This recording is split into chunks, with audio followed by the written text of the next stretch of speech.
The release of Overwatch 2 has been a complete failure, and to be honest, I'm really disappointed. If you're anything like me, you were once a very big Overwatch fan, and in some degree, may still be. So you can probably imagine my excitement when Overwatch 2 was first announced back in 2019. But I don't think any of us really knew the road we were in for. After months and months of waiting for new news, we would occasionally here or there get a little bit of something, but not nearly enough of what the player base needed to keep the game alive. After the release of Echo, we really weren't getting that much new content. And in terms of heroes, absolutely nothing. But all was going to be great once Overwatch 2 released. At least that's what we thought. I had a couple of issues leading to the release of Overwatch 2. Of course, there was the lack of updates and any news from the developers. But when we did finally get news, it just felt pretty disappointing. Since Echo's release in April 2022, over 29 months have passed. Now, if we remember correctly, Overwatch would release a hero every 4 months, usually, earlier on in its lifespan. That, in theory, would have meant by the release of Overwatch 2 on October 4th, we should have had a total of 7 new heroes. While there was a part of me that was really hoping to get 10 heroes on launch, the reality of it was that we were probably going to get 6.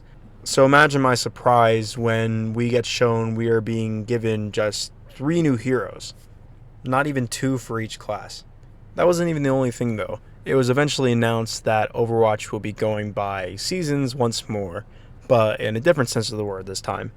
Each Overwatch 2 season has been confirmed to be 9 weeks in total, with every other season giving a hero, and that in between giving a new map for Overwatch. So we went from a new hero every 4 months to now a new hero every 4.5 months.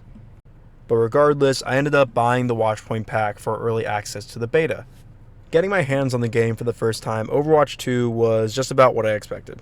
It felt very, very similar to the first game with some minor changes here and there, but overall, Overwatch was just fun.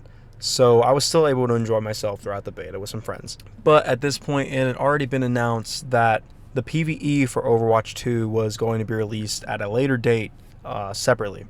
So in some ways, the actual reason for Overwatch 2 existing was being delayed, just so Blizzard could get a product out. To be honest, I feel like I'm kind of in the minority here, but I was genuinely looking forward to Overwatch's PvE.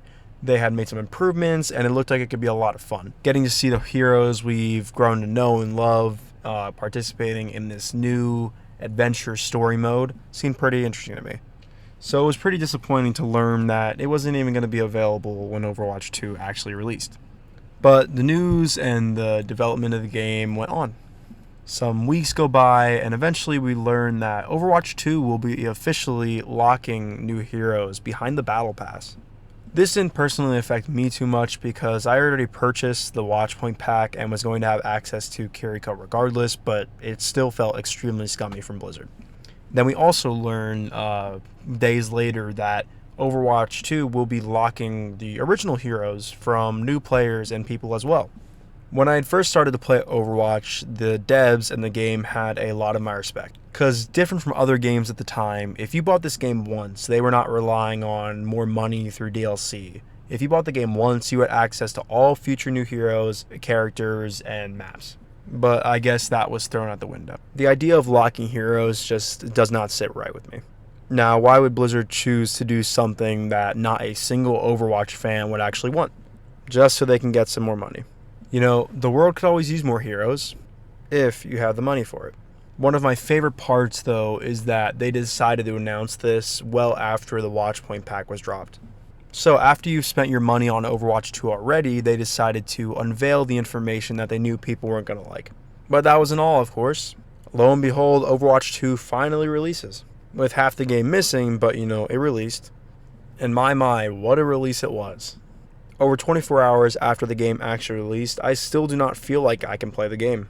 While I am aware of the attacks on Blizzard servers, that is not a complete excuse for everything else going on.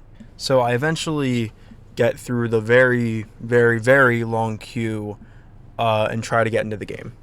And I get met with a QR code screen Not a big deal. It just wants me to link my phone number and stuff and my account for Overwatch 2. This is where more problems started to sprout up for Overwatch decided to take some initiative against hackers and cheaters in their upcoming game, but it came heavily at the expense of some of their loyal player base. To put it simply, to play Overwatch 2, you have to have a post-paid contracted phone plan. Meaning, if you had a specific phone provider, there's a high chance you might not be able to play Overwatch 2. Now, the devs have gone back on this slightly since the release of Overwatch 2, but it still doesn't fix the big problem. So any player now who has their Battle.net account connected / has played the game since June 9th, 2021 will no longer have this problem and will no longer need a phone to log in. My main concern at this point is just for future players who might happen to run into the same issue. If you were one of the lucky ones, though, who happened to manage to get into the game, there's a high chance you ran into something else. A big amount of the player base was running into the issue where they didn't have all the heroes unlocked that they should have / their cosmetics. I ran into this issue myself the first time booting up a game where I didn't have all the heroes unlocked. This is obviously a big issue for players. Either there's a chance you won't be able to play your main, or you won't be able to use any of the cosmetics that you spent a very long time getting. Blizzard is hopefully looking into all these issues, but in the meantime, we just have to wait and see how Overwatch fares. So for now, that's all from me. Thank you for watching. See you guys in the next one.